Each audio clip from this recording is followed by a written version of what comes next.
अलैकुम वरहमतुल्लाहि वबरकातुहू। क्या अल्लाह ने इंसान को, इब्ने आदम को सिर्फ इबादत के लिए पैदा किया है? क्योंकि आज कई लोग ये कहते हैं कि अल्लाह ने इब्ने आदम को पैदा किया है सिर्फ और सिर्फ इबादत के लिए। ये कुरान शरीफ की एक आयत बयान करते हैं, वमा खलक़तुल जिन्ना वल इंसा इल्ला लियअबुदून, और नहीं पैदा किया हमने जिन्नों इंसानों को मगर इबादत के लिए।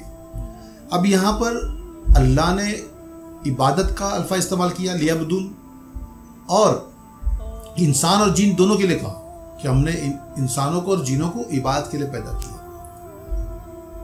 अब यहाँ सोचने और समझने वाली बात यह है कि फरिश्ते जो है वो पहले से ही वो मखलूक पैदा की जा चुकी है, वो मखलूक मौजूद है।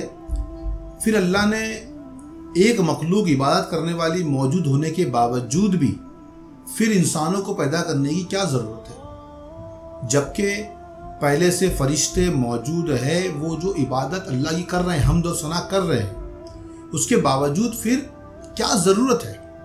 हाँ, इबादत का अल्लाह ने अल्फ़ा इस्तेमाल किया है तो जाहिर सी बात है कि बंदे में ये सिफत मौजूद है कि वो इबादत करेगा ही करेगा। बंदा है तो इबादत करेगा।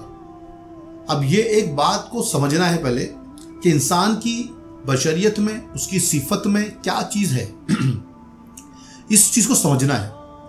जब फरिश्तों को अल्लाह हुक्म देता है इबादत करने के लिए, वो इबादत करते हैं, वो हम्द करते हैं, सना करते हैं, तारीफ़ें करते हैं अल्लाह की, ये सब कुछ फरिश्ते जो है वो पाक है, उनमें कोई नफ्स नहीं है, कोई बुराई नहीं है, हर चीज़ से पाक है, इसलिए वो इबादत कर रहे हैं। लेकिन इंसान नफ्स के साथ पैदा किया गया है, ख्वाहिशों के साथ पैदा किया गया है, उसके बावजूद भी वो अल्लाह की इबादत करेगा।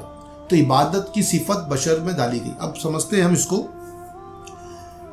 कि बंदे की बंदगी क्या चीज़ है, क्योंकि ये एक सिफत ऐसी है जो अल्लाह ने बंदों में डाली है। तो बंदा है तो वो बंदगी करेगा ही। आप उसको रोको टोको या उसको करने से मना करो, लेकिन वो बंदगी करेगा।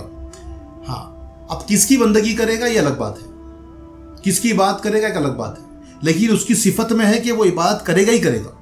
आप दुनिया जहान में देख लो कि जो जिस मज़हब को मानता है, अगर वो ईसाई होगा तो वो ईसाई धर्म के एतबार से उनके तरीके में चलकर इबादत करेगा, बंदगी करेगा।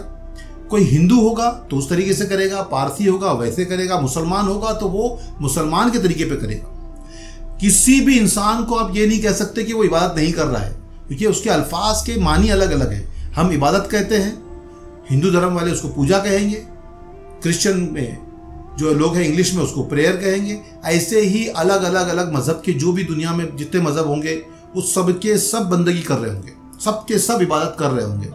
कोई भी इबादत से खाली नहीं है। हाँ, ये बात और है कि हर इंसान अपनी इबादत को सही कहता है और दूसरे की इबादत को गलत कहता है। हम मुसलमान हैं, हमारा ईमान है कि हम जिस तरीके की इबादत करते हैं वो इबादत का तरीका सही है। उसी तरीके से कोई अगर हिंदू है तो वो ये मानता है कि जिस तरीके से वो इबादत कर रहा है वो इबादत का तरीका सही है। ऐसे ही हर मज़हब के लोग जो जिस मज़हब को मानते हैं उस मज़हब के तरीके को, इबादत के तरीके को वो सही मानते हैं और उस तरीके से इबादत करते हैं वो। तो इबादत तो हर कोई करेगा, हर कोई कर रहा है। हाँ, अब जो मज़हब के अंदर जो इबादत है वो नहीं कर रहा है तो वो अब कोई और इबादत कर रहा है, यानी उसकी इबादत का तरीका कुछ और होगा। इबादत का मतलब होता है बंदगी, गुलामी। अब वो गुलामी किसकी करेगा? अगर वो किसी मज़हब को नहीं फॉलो कर रहा है या मज़हब के एतबार से नहीं कर रहा है, मज़हब के खिलाफ कर रहा है, तो वो अपनी नफ्स की गुलामी करेगा, वो अपनी नफ्स की इबादत करेगा, यानी शैतान की इबादत करेगा। इबादत तो करेगा ही, गुलामी तो करेगा ही, वो सही या गलत वो करने से वो उसको रोक नहीं सकते हैं। बंदा है तो बंदगी करेगा। हाँ, अब उसके पास रास्ता सही है या गलत है वो अलग बात है। वो किस चीज़ को मानता है, सही चीज़ को मानता है, गलत चीज़ को मानता है, वो अलग बात है। हाँ, हर इंसान का अपने अपने मज़हब पर एतबार है और उस एतबार से वो जो तरीका उसका इबादत का है उस तरीके से इबादत वो करता है, और हम उसको उस इबादत करने से नहीं रोक सकते हैं। अगर वो उसको उस मज़हब को ना माने तो वो उस तरीके पर इबादत कर भी नहीं सकता है। अगर हम मुसलमान हैं तो हम मुसलमान तरीके से इबादत करेंगे, हम हिंदू के तरीके से इबादत नहीं करेंगे, क्योंकि हम उस मज़हब को नहीं मानते हैं। हमारा मज़हब जो इस्लाम है।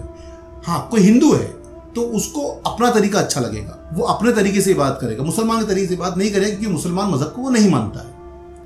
मज़हब मानेंगे लेकिन उस मज़हब में उसका यकीन नहीं है, ईमान नहीं है। उसी तरीके से हर मज़हब वाले का दूसरे मज़हब वालों के तरीके पे कोई ईमान नहीं होता है, इसीलिए वो उस तरीके से इबादत नहीं करेगा, लेकिन वो अपने तरीके से इबादत करेगा और उसको 100% सही समझेगा और उस तरीके को सही मानकर ही इबादत करेगा। अब वो भी इबादत कर रहा है, सब इबादत कर रहे हैं और हर किसी को एक दूसरे की इबादत पे एतबार नहीं है। क्यों नहीं है? कोई इंसान मुसलमान अगर इबादत करता है तो उसको पूरा यकीन है कि मैं जिस तरीके से कर रहा हूँ वो सही है, तभी वो इबादत कर रहा है। और वैसे ही एक हिंदू भी इबादत कर रहा है, उसको भी 100% यकीन है कि मैं सही हूँ, और क्रिश्चियन को भी ये है कि मैं सही हूँ। तो इबादत तो सब कर रहे हैं। अब अल्लाह ने अगर कुरान शरीफ में फरमाया कि वमा खलक़तुल जिन्ना इंसा वल अबदुन, और नहीं पैदा किया हमने जिन इंसानों को मगर इबादत के लिए, अपनी इबादत के लिए, तो फिर इबादत तो हर कोई कर रहा है। लेकिन हम यही कहेंगे कि उसको सही अल्लाह की पहचान नहीं है, उसको खुदा की सही पहचान नहीं है, इसीलिए वो गलत जगह पे गलत तरीके से बात कर रहा है। हम यही कहेंगे, जो भी इस्लाम मज़हब को मानता है वो यही कहेगा कि भाई लोग अल्लाह के सिवाय अगर किसी की बात कर रहे हैं तो उनको अल्लाह की पहचान नहीं है। अब अल्लाह की पहचान की बात आएगी, क्योंकि वो हम जैसे खुदा कहते हैं, अल्लाह कहते हैं, वैसे वो उसको अलग अल्फाज में गॉड या कुछ और नाम से पुकारता है, भगवान कहेगा, कुछ भी कहेगा, वो भी पुकारता है, लेकिन उसको अल्लाह की सही पहचान नहीं है। इसी वजह से वो अल्लाह की सही इबादत नहीं कर रहा है और वो किसी और की इबादत कर रहा है। कर तो रहा है इबादत, लेकिन वो किसी और की कर रहा है। तो यहाँ मसला ये आया कि अल्लाह की पहचान जरूरी है। हम भी कह रहे हैं अल्लाह की बात कर रहे हैं, लेकिन हम अपना अगर मुआयना करें, अपने आप को देखें, तो क्या हम अल्लाह की इबादत सही कर रहे हैं? अल्लाह ने इबादत के लिए पैदा किया है और हमसे पहले फरिश्ते थे इबादत के लिए। कुरान शरीफ में अल्लाह ने खुद फरमाया सूरह बकर में आयत नंबर 30, जब अल्लाह ने फरमाया वइस क़ाल रब्बुका लिल मलाइकति इन्नी जाइलुन फिल अर्दी खलीफा। अब यहाँ पर ये जब आयत आई, नाजिल हुई, अल्लाह ने फरिश्तों से फरमाया, अभी इब्ने आदम पैदा नहीं किए गए आदम को पैदा नहीं किया गया, अभी फरिश्तों ने आदम को देखा भी नहीं है। अब यहाँ पर बात क्या आ रही है?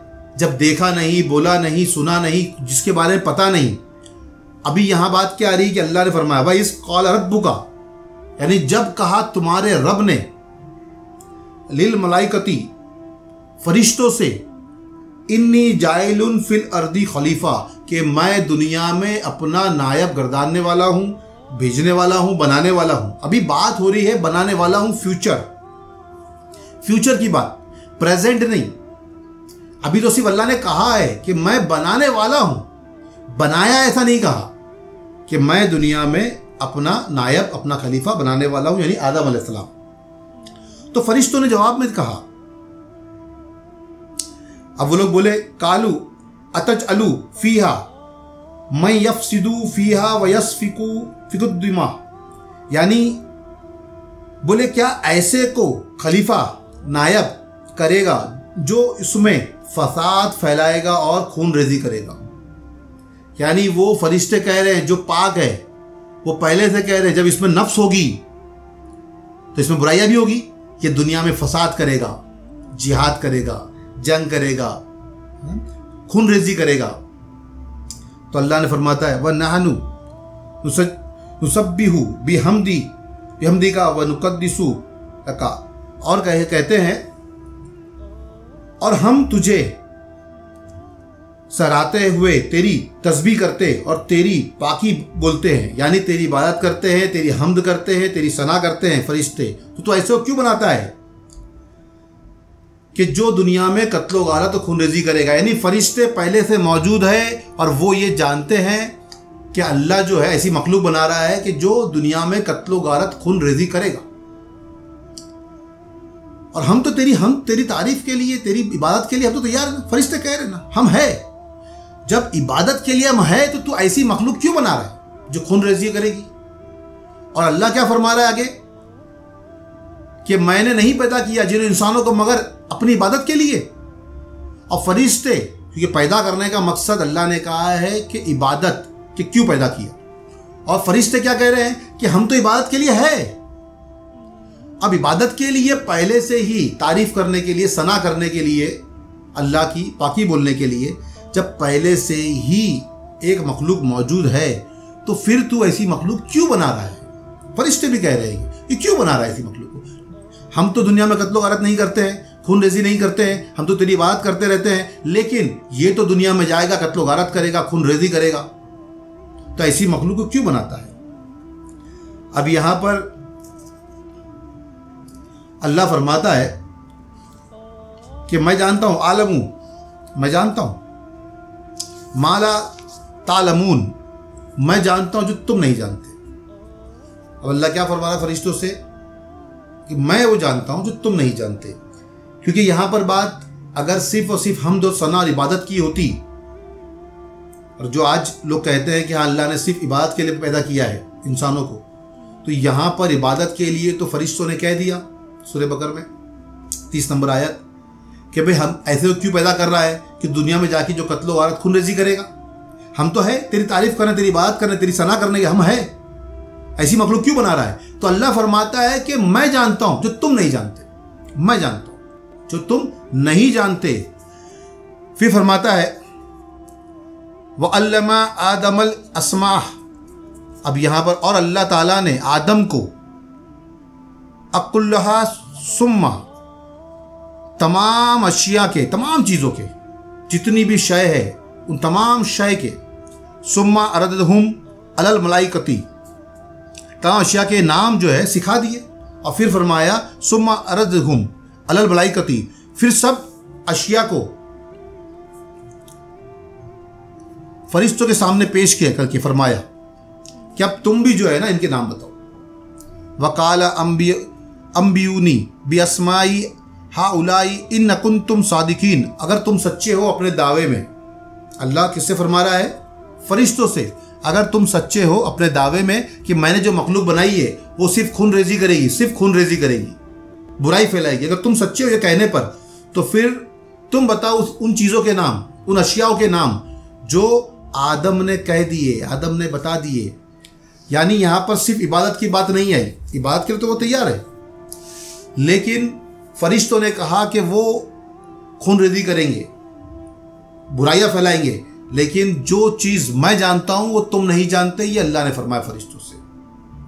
تو اس کا مطلب ہے کہ اللہ کی جو بات ہے وہ تو نیک فرشتے، پاک فرشتے، وہ بھی نہیں سمجھ سکتے کہ اس نے اصل کیوں پیدا کیا۔ عبادت کی صرف بات تھی تو خود کہہ رہے فرشتے کہ ہم نے تو عبادت کے لیے تیار ہے، ہم تو ایک مخلوق پہلے سے موجود ہے عبادت کرنے کے لیے، تو پھر یہ عبادت کی صرف بات ہے تو پھر تو ان کو کیوں پیدا کر رہا ہے؟ جیسے آج ہمارا ماننا ہے کہ صرف اور صرف عبادت کے لیے ہی انسانوں کو پیدا کیا گیا۔ ہاں، عبادت کے لیے پیدا کیا گیا ہے، یہ صفت ہے، بشریت ہے، میرا اس سے انکار نہیں ہے، لیکن عبادت کا طریقہ، عبادت کیا ہوگی، کیسے ہوگی، تو بزرگان دین لیعبدون کو، یعنی عبادت کے لیے کو، وہ کہتے ہیں لیعرفون، یعنی پہچاننے کے لیے پیدا کیا۔ اس کائنات میں بغیر صحیح پہچان کے اگر عبادت کی جائے تو عبادت صحیح نہیں ہے۔ اب وہ عبادت کرنے کے لیے اللہ کو پہچاننا ضروری ہے۔ ہاں، اب پہچان کئی قسم کی اللہ کی۔ تو پہلی پہچان معرفت، تو معرفت کو پہلے سمجھ لے کہ معرفت کہتے ہیں کہ اس کو معرفت کے معنی ہوتے ہیں پہچاننا۔ پہچاننے کے معنی کیا ہے؟ تو ذات کو ذات سے، صفات کو صفات سے، اور پھر ذات کو صفات سے اور صفات کو ذات سے پہچاننے کو معرفت کہتے ہیں۔ کس کو کہتے ہیں معرفت؟ ذات سے ذات کو پہچاننا، اور صفات سے صفات کو پہچاننا، اور ذات سے صفات کو اور صفات سے ذات کو پہچاننا، اس کو معرفت کہتے ہیں۔ تو معرفت کو سمجھنے کے لیے اب آپ سمجھو گے کہ معرفت ہے کیا چیز۔ ایک عام مسلمان کو، ایک عام انسان کو اللہ کی صفت کی معرفت ہوتی ہے، اس کے پاس اللہ کی معرفت ہے، اس کی صفت کی۔ تو اللہ کی صفتیں کیا ہے؟ اللہ کے جو نام ہیں، رحیم، کریم، غفار، جبار، قہار، یعنی رحم کرنا، کرم کرنا، جبر کرنا، قہر کرنا، اس طریقے سے جو بھی اس کے نام ہے، یہ سب اس کی صفتیں ہیں۔ تو ہر انسان کو اللہ کی صفت کی معرفت پہچان ہوتی ہے کہ اللہ کیا کیا کر سکتا ہے، یہ ایک اس کی صفاتی پہچان ہو گئی، لیکن اس کی ذاتی پہچان نہیں ہے۔ اب ذاتی پہچان کیسے ہوگی؟ किस तरीके से होगी, कहाँ होगी? तो अल्लाह ने इंसान को पैदा ही किया है अपनी मार्फत के लिए, अपनी पहचान के लिए। और जब तक उसको अपनी पहचान नहीं होगी सही, तब तक उसको अपने रब की पहचान नहीं होगी। और जब उसको सही रब की पहचान नहीं होगी तो फिर वो लियाबिदून से लियारिफून तक कैसे पहुंचेगा? यानी इबादत से उसको पहचानने तक कैसे पहुंचेगा? और पहचानने के लिए शर्त देखना है। अब देखने से मुराद क्या है? देखने से मुराद है मेराज। जब सरकार दो आलम सल्लल्लाहु अलैहि वसल्लम को मेराज हुई तो मेराज में क्या आएगा? तो मेराज पे आएगी बुलंदी। जमीन पे मेराज नहीं हुई, बुलंदी पर मेराज हुई। तो जब सरकार दो आलम सल्लल्लाहु अलैहि वसल्लम दुनिया से बुलंदी पर गए, यानी सिदरतुल मुंतहा से भी आगे निकल गए, तो वहां पर रब से मुलाकात हुई, रब का दीदार हुआ, रब से वस्ल हुआ। वहां पर हर चीज को छोड़कर आगे निकलना पड़ा। जो नफ्स है उसको भी सोने के तस्तर पर रखकर उनके कल्ब को धोया गया। यानी ये बताया गया कि जब तक कि नफ्स से पाक ना हो जाए दिल, तब तक अल्लाह की मार्फत नहीं हो सकती है। यहाँ मार्फत की यानी उसको देखने की बात है, उससे मुलाकात की बात है, उससे मिलने की बात है। और अल्लाह कुरान में फरमाता है कि जो अल्लाह की लका, उसकी मुलाकात से इनकार कर दे तो वो गुमराह है। अब यहाँ मार्फत की बात कि मार्फत देखना, यानी हम इबादत के जरिए से अल्लाह को देखना चाहते हैं कि देखे कैसे, उसकी पहचान कैसे हो। तो अस्सलातु मिनल मोमिनीन, सलात जो है वो मोमिन के लिए महराज है, मोमिन के लिए महराज है। महराज के माने लका, मुलाकात, देखना, मिलना, वस्ल करना। तो नमाज जो है, सलात जो है वो जगह है। लेकिन अगर उस इबादत को करके भी हमको वो नहीं मिल रहा है या वो मज़ा नहीं आ रहा है, तो हम इबादत कैसे कर रहे हैं? क्या हमारी इबादत सही है? क्या हमको रब की सही पहचान है? तो ज़रूरी है कि हम पहले रब की सही पहचान करें। तो बंदा जो है इबादत तो करेगा, लेकिन वो सही कर रहा है या गलत कर रहा है, वो इसी पर है कि उसको रब की सही पहचान है या नहीं है। तो रब को पहचानने के लिए कि वो सही पहचाने, उसी लिए तो कायनात है। और किसी ना किसी के ज़रिए से सीखना, मार्फत जो है वो किसी के तवस्सुल से ही, किसी के वसीले से ही तुम सीख सकते हो। तो किसी बंदे से आपको वो मार्फत सीखनी होगी। ये शरीयत है तो तरीकत भी है, तरीकत है तो हकीकत भी है, हकीकत है मार्फत भी है, चारों है। अगर कोई कहे कि शरीयत नहीं है तो वो गाफिल है, वो लाइल्म है। उसी तरीके से अगर कोई कहे कि सिर्फ शरीयत है और उसके अलावा और कुछ नहीं है, तो वो भी जाहिल है और गाफिल है, लाइल्म है वो भी। क्योंकि शरीयत का इनकार करने वाला भी जाहिल, और शरीयत के सिवा जो तरीकत, हकीकत और मार्फत का इनकार करने वाला वो भी जाहिल। दोनों ही सूरतों में जहालत है। चारों चीज़ें जो है वो हमारे आका और मौला मोहम्मद मुस्तफ़ा सल्लल्लाहु अलैहि वसल्लम की लाई हुई है। शरीयत भी उन्हीं की है, तरीकत भी उन्हीं की है, हकीकत भी उन्हीं की है, मार्फत भी उन्हीं की है, सब उन्हीं का लाया हुआ है। तो सब कुछ उनका है। शरीयत उनका कौल है, तरीकत उनका फेल है, हकीकत उनके अहवाल है और मार्फत उनकी पहचान है। तो तमाम चीज़ें जो है उनसे जुड़ी हुई है। लेकिन किसी भी एक चीज़ का इनकार कर दे कोई इंसान तो जाहिल है, क्योंकि उसने हकीकत को समझा ही नहीं, जाना ही नहीं, पहचाना ही नहीं है। तो फिर वो ऐसी बात करेगा क्योंकि उसको इल्म ही नहीं है उसका। तो शरीयत के अंदर समझना यह है कि इबादत कैसे, किस तरीके से होती है और क्या है। शरीयत में जो तरीके रखे गए, क्योंकि शरीयत में बंदे का होना फर्ज है। शरीयत में एक बंदा होगा और एक माबूद होगा, उसी को शरीयत कहते हैं। वरना कैसे पता चलेगा कि शरीयत में कौन है, तरीकत में कौन है, हकीकत में कौन है और मार्फत में कौन है, कहाँ पहुँचा है। तो शरीयत में जब बंदा होता है तो उसके क्या मकामात होते हैं, उसको होता कैसा है, तरीकत में क्या उसके अहवाल होते हैं, कैसा हाल होता है, हकीकत में क्या हाल होता है और मार्फत में क्या हाल होता है। तो तमाम हाल अलग अलग हाल है, तमाम पोजीशंस अलग अलग है, तमाम मकामात अलग अलग है। तो कोई भी शख्स ये ना कहे कि एक ही जगह पे खड़े रहकर वो तमाम मकाम को हासिल कर सकता है। वो रहेगा जिस्मानी तौर पर तो वही, लेकिन उसकी सोच समझ सब कुछ आला हो चुकी होगी, उसके मकाम बुलंद हो चुके होंगे, लेकिन वो जाहिर में नजर नहीं आएंगे। वो तो उसी को समझ में आएंगे जो वो किस मकाम पर है। तो हमको मकाम समझने के लिए कि कोई इंसान शरीयत में है तो उसका क्या मकाम होगा पहले समझते हैं। शरीयत कहते हैं किसको है? तो शरीयत के अंदर एक बंदे का होना फर्ज और मौला का होना फर्ज कि अल्लाह वहाँ पर मौजूद होगा ही। अल्लाह और बंदा दोनों होंगे। जब बंदा होगा तो वो इबादत करेगा, अल्लाह होगा तो फिर बंदा है, तो बंदा जो है वो अपने रब की इबादत करेगा। ये शरीयत है। जब तरीकत में पहुँचेगा تو طریقت میں بندے کا اپنے رب کی عشق میں، محبت میں، اس کی عبادت کر کر کے، یعنی اس کا عشق اتنا انتہا تک پہنچ جائے کہ وہ بندہ فنا ہو جائے اپنے رب کے عشق میں۔ جب بندہ فنا ہو جائے، مٹ جائے، تو وہ مقام جو ہوگا اس کے رب کے ساتھ وہ ہوگا طریقت کا مقام ہوگا۔ ابھی مٹا نہیں تو وہ پھر شریعت میں ہے، وہ مٹ گیا۔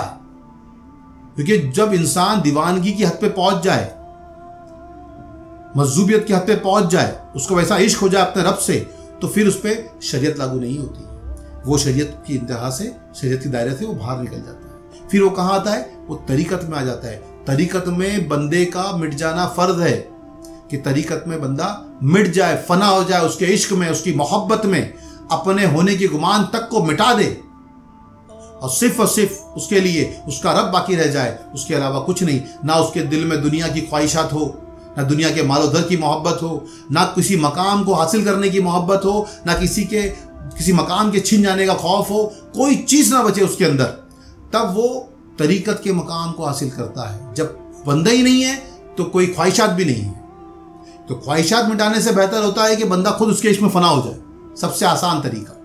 اب یہ طریقت کا مقام ہے۔ یہاں سے جب آگے بڑھے تو یہاں سے آگے کیا ہے؟ تو یہاں سے آگے جو ہے وہ حقیقت ہے، حقیقت کے مقام کو پہنچیں گے۔ اب حقیقت کے مقام کو کیسے پہنچیں گے؟ تو حقیقت کے مقام میں جب تم ہو کیسے پتہ چلے گا؟ تو حقیقت کے مقام میں وہ عشق میں اس قدر فنا ہو جائے اپنے رب کی، کیونکہ اب اس کو نہ اپنا خیال رہے نہ کسی اور چیز کا خیال رہے۔ یعنی جیسے ایک پروانہ شمع کے ارد گرد گھومتا ہے، اس سے آس پاس گھومتا ہے، اور بس اس کو اپنے جینے مرنے کا جو کوئی خواہش نہیں رہتی یا کوئی خیال نہیں رہتا ہے۔ تو یہ جو مقامات ہے، یہ مقام جو ہے، یہ مقام کیا ہے؟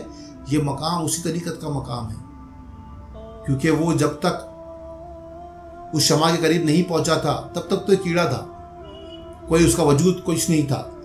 اب وہ قریب پہنچا ہے، اس کے ارد گرد وہ طواف کر رہا ہے، اس کے آس پاس گھوم رہا ہے، تو وہ اب طریقت کے مقام پہ گی، اس کو اپنے مٹنے کا، اپنے جلنے کا کسی سے خوف نہیں ہے۔ پھر وہ اور قریب پہنچ جاتا ہے اس شمع کے، اور ایسا فنا ہو جاتا ہے، ایسا مٹ جاتا ہے کہ وہ خود اس شمع میں جل کر خود شمع بن جاتا ہے، وہ خود شمع بن جاتا ہے۔ جیسے معشوق کو ایک عاشق چاہیے ہوتا ہے جو اس کے عشق میں فنا ہو جائے، ویسے ہی رب نے اس مخلوق کو پیدا کیا کہ وہ اس سے اس قدر عشق کرے، محبت کرے کہ تمام دنیا کی خواہشات اس کے اندر ہو، وہ بھی مٹ جائے، اور وہ اپنے رب کے اندر مل جائے، فنا ہو جائے۔ اور وہ جب اس کے اندر فنا ہو جائے، مل جائے، اور عین اس شمع کی طرح بن جائے، وہ مقام جو ہے حقیقت کا مقام ہے، وہ اور کچھ نہیں۔ اور جب اس کو اس سے آگے بڑھا، اور جب اس کو یہ پہچان ہو جائے، یہ پتہ چل جائے کہ میں کون ہوں، میرا رب کون ہے، وہاں فنا ہو کر، وہ مٹ جا کر شمع کو پتہ چل جائے کہ اب میں شمع ہوں، یعنی اس پروانے کو بھی یقین ہو جائے کہ اب میں شمع ہو چکا ہوں، شمع میں مٹ کر شمع بن چکا ہوں، تو اس مقام میں جو ہے اس کو اپنی پہچان ہوگی۔ جب اپنی پہچان ہو جائے گی تو اس کو اپنے رب کی پہچان ہوگی۔ من عرف نفسہ فقد عرف ربہ، جس نے اپنے آپ کو پہچان لیا اس نے اپنے رب کو پہچان لیا۔ جب وہ اس مقام کو حاصل کر لے گا تب اس نے معرفت کے مقام کو حاصل کر لیا ہے۔ تو شریعت، طریقت، حقیقت اور معرفت بندگی کے الگ الگ مقام ہیں، سب میں بندگی ہوگی لیکن الگ الگ طریقے سے ہوگی۔ تو بندگی کے لیے اللہ نے بندوں کو پیدا کیا ہے، لیکن کیسی بندگی اس کو سمجھنے کے لیے یہ بیان کیا گیا، اور آپ اس کو غور و فکر سے سنیں، سمجھیں، ایک بار نہیں 10 بار سنیں اور اس کو سمجھنے کی کوشش کریں، کیونکہ آسان نہیں ہے یہ سمجھ لینا۔ کیونکہ فرشتے جب نہ سمجھ سکے آدم کی حقیقت کو تو کوئی بشر کیا سمجھے گا؟ کیونکہ آدم کو پیدا کرنے کے بعد، بنانے کے بعد پہلے فرشتوں سے ان کو سجدہ ہی کرایا گیا، سجدہ کرایا گیا تاکہ فرشتے جو ہے وہ آدم کی حقیقت کو سمجھے اور آدم بھی اپنی حقیقت کو سمجھے۔ اس کو سمجھنے کے لیے آدم جو ہے وہ سمجھ نہیں پا رہا ہے کہ میں کون ہوں، میری حقیقت کیا ہے، میری ویلیو کیا ہے، میری قیمت کیا ہے، وہ سمجھانے کے لیے تھا۔ جیسے اگر آپ کے پاس سونا ہے، یعنی ذروں کے شکل میں آپ کے پاس سونا ہے، اگر وہ آپ کے ہاتھ سے گر جائے، دھول مٹی میں مل جائے، تو آپ کیا کرو گے؟ آپ ایک چھنی منگاؤ گے۔ छन्नी मंगा कर आप उस सारी धूल को जो है, जिसमें सोने के ज़र्रे गिरे हुए हैं, उसको छानोगे और धूल को अलग करोगे और सोने को अलग करोगे। उसी तरीके से बशर के अंदर भी वो ज़ात हकीकी, वो नूर उसमें डाला हुआ है, वो मौजूद है, वो सोना मौजूद है, लेकिन हम सिर्फ धूल देख रहे हैं। लेकिन उस धूल में जो मौजूद सोना है उसको हम नहीं पहचान रहे। तो जब तक हमको अपने अंदर मौजूद उस सोने की पहचान नहीं होती है, तब तक हमको मार्फत हासिल नहीं होती है। क्योंकि पहली शर्त तो यही है कि खुद को पहचाने, और जब तक खुद को नहीं पहचानेंगे तब तक रब की पहचान हो ही नहीं सकती। मन अरफ़ा नफ़्सहू फ़क़द अरफ़ा रब्बहू। तो मैं अपनी बात को ख़त्म करता हूँ इस बात पर कि अल्लाह जो है अपनी सही से मार्फत सबको अदा करे। वाक़ रब्बिल आलमीन बिरहमतिका या अरहमर राहिमीन।